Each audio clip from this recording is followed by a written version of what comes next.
പ്രപഞ്ച രാജാവിൻ്റെ കൽപ്പനയിൽ വിളയിൽ അനിലിൻ്റെ പ്രവചനം. കടമ്പകൾ താണ്ടുന്നു, അപകടങ്ങൾ മുഴങ്ങുന്നു. അറിവിൻ്റെ നിഴൽ.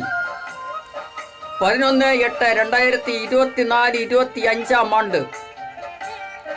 2024 മുതൽ 25-26 ആണ്ടിനകം വൻ അപകടം ഉണ്ടാവാൻ സാധ്യത കാണുന്നു. ചക്രവാള ഉരുൾപൊട്ടൽ, ചക്രവാള ചുഴി, തീ അഗ്നിയായി പ്രപഞ്ച ചട്ടക്കൂട്ടിൽ എർത്ത് മിന്നൽ.